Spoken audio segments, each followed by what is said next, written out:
Амарцгаана уу? Бүгдээ сайхан амарцгаасан уу? Ингээд гэртээ галбиржийн хөтөлбөрийг сонгоо хичээлж байгаа та бүхэнд маш их баярлалаа. За ингээд өнөөдөр докторч хэвлийн дасгалыг та бүхэндээ бэлдсэн байна. За хэвлийн маань өөрөө хүний бие яг төв хэсэг учраас таны эрүүл мэндийг тодорхойлж өгдөг хамгийн чухал хэсэг байгаа. Тэгэхээр эмэгтэй хүний хэвлийн тойрог 70 см дотроо байвал та эрүүл байна гэж үзэж болно. Хэрвээ 70 см-аас илүү байх юм бол таны эрүүл мэнд ямар нэгэн өвчлөлт бэлэн байна. Тэгээ өвчлөх магадлал өндөр байна гэж үзэж болох нь байна.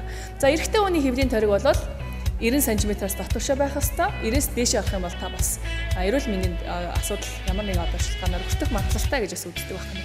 Тэгэхээр бүгдээрээ хамгийн таныг зөв төгс маш гоё гоо үзэсгэлэнтэй харагдуулдаг. Дээрээс нь таны хамгийн чухал эрүүл мэндийн чухал зүйлээр анхаарлаа хандуулж хэвлийн дасгалыг та тогтвол хийж явах хэрэгтэй. Дээрээс нь хэвлийн дасгал маань өөрөө хоолтой хамгийн чухал ач холбогдолтой цогтой дандаа явдаг учраас хоолн дээр маш сайн зөв хоол хүнсийг та хэрэглэх нь хамгийн зөвтэй шүү гэж хэлмээр байна. Ингээд бүгдээрээ хэвлийн дасгалдаа орцгоё.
Ингээд бидний бэлтгэсэн саяны хэвлийн дасгал маань та бүхэн таалагдсан гэдэгт итгэлтэй байна. Ингээд та энэхүү дасгалаар 15 тоогоор 3-аас 5 оролт та өдөртөө болж игэл өглөөдөө оройдоо хичээлэх юм бол та хурдан хугацаанд үр дүнгээ үзэх болно.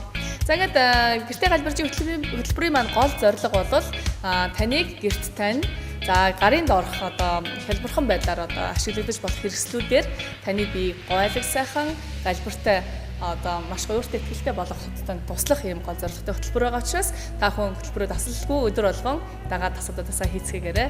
За тэгэхээр өдөр болгон та бүхэн зориулан өөр онцлогтой хоолтын зэсүүдийг оруулдаг байгаа. Тэгэхээр бүгд өнөөдрийн маань зэсэнд ямар хоол хүнс багтсан байна бүгдээрээ харцгаая.